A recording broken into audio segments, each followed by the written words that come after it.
പല പാരന്റ്സും കുട്ടികളെ പല്ല് കമ്പി കിട്ടാനായി, അതായത് നിരതെറ്റിയതോ പല്ല് പൊന്തിയതോ ഉള്ള കണ്ടീഷൻസ് എല്ലാം മാറ്റാനായിട്ട് കുട്ടികളെ കൊണ്ടുവരാറുണ്ട്. പലപ്പോഴും കുട്ടികൾ ഒരു 14 വയസ്സ് 15 വയസ്സ് ആയിട്ടാണ് പല്ല് കമ്പിയിടുക എന്നുള്ള ഒരു ധാരണ ഉള്ളതുകൊണ്ടാണ് ആ ഒരു സമയത്ത് കൊണ്ടുവരുന്നത്. പല പ്രശ്നങ്ങളും നമുക്ക് ഇത് വരുന്ന സമയത്ത് തന്നെ ട്രീറ്റ് ചെയ്യുകയാണെങ്കിൽ ഇതിൻ്റെ ഒരു ബെറ്റർ ആയിട്ടുള്ള രീതിയിൽ അല്ലെങ്കിൽ അതിൻ്റെ ഒരു ഓൾട്ടർനേറ്റീവ് സൊല്യൂഷൻസ് നമുക്ക് ഒരുപാട് ഇപ്പോൾ ഡെന്റിസ്ട്രിയിൽ അവൈലബിൾ ആണ്. നമ്മൾ നോർമലി പറയും ഏർലി ഓർത്തോഡോണ്ടിക് ഇന്റർവെൻഷൻ എന്ന് പറയും. അതായത് കുട്ടികളുടെ ഇങ്ങനത്തെയുള്ള പ്രശ്നങ്ങൾ വളരെ ചെറുപ്പത്തിൽ തന്നെ കണ്ടുപിടിക്കുകയാണെങ്കിൽ ഇത് വളരെ നല്ല രീതിയിൽ, അതായത് പല്ല് എടുക്കാതെയും നമുക്ക് വേറെ ഒരുപാട് മെത്തേഡ്സിൽ ഈ പല്ലിൽ കമ്പി ഇടാതെ തന്നെ, അതല്ലെങ്കിൽ ഒരു സെക്കൻഡ് ഫേസ് ആയിട്ട് ഒരു പക്ഷേ പല്ലിൽ കമ്പി ഇടേണ്ടി വന്നേക്കാം, എന്നാലും കുറച്ചും കൂടി നല്ല ഓപ്ഷൻസ് അവൈലബിൾ ആണ്. പലപ്പോഴും ഇങ്ങനെയുള്ള പ്രശ്നങ്ങൾ എത്രയും നേരത്തെ കണ്ടുപിടിക്കുന്നതും അതിനോടൊപ്പം തന്നെ ഇത് എന്തുകൊണ്ട് വന്നു എന്ന് കണ്ടുപിടിക്കുന്നതും നമ്മുടെ ട്രീറ്റ്മെന്റിൽ വളരെയധികം സഹായം ചെയ്യും. ഞാനൊരു സിമ്പിൾ ആയിട്ടുള്ള എക്സാമ്പിൾ,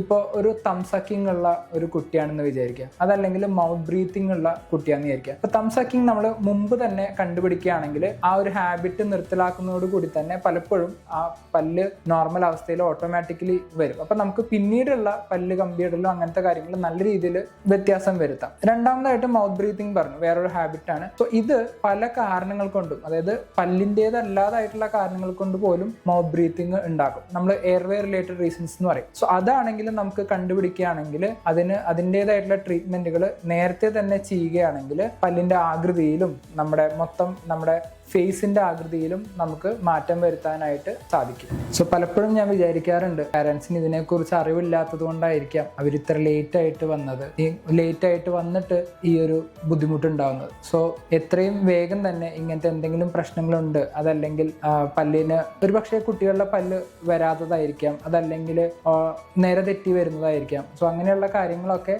ഏർലി തന്നെ, അതായത് നമുക്കൊരു 7 ഇയേഴ്സിലൊക്കെ വരികയാണെങ്കിൽ നമുക്ക് പ്രിവെന്റീവ് ആയിട്ട്, അതായത് ഇനി വരാതിരിക്കാനുള്ള ഓപ്ഷൻസ് ഉണ്ട്. അതല്ലെങ്കിൽ ഒരു 9-10 ഇയേഴ്സ് ആണെങ്കിൽ ഇൻട്രസെപ്റ്റീവ്സ് എന്ന് പറയും, അതായത് കുറച്ചും കൂടി നമുക്ക് മയോഫങ്ഷണൽ അപ്ലയൻസ് അങ്ങനത്തെ ട്രീറ്റ്മെന്റ് ഓപ്ഷൻസ് ഉണ്ട്. സോ ഇങ്ങനെയുള്ള ഒരുപാട് ഓപ്ഷൻസ് ഡെന്റിസ്ട്രിയിൽ ഇപ്പോൾ അവൈലബിൾ ആണ്. സോ അടുത്തുള്ള ഒരു ഡെന്റിസ്റ്റിനെ നിങ്ങൾ തീർച്ചയായിട്ടും പോയി കാണുക. Thank you.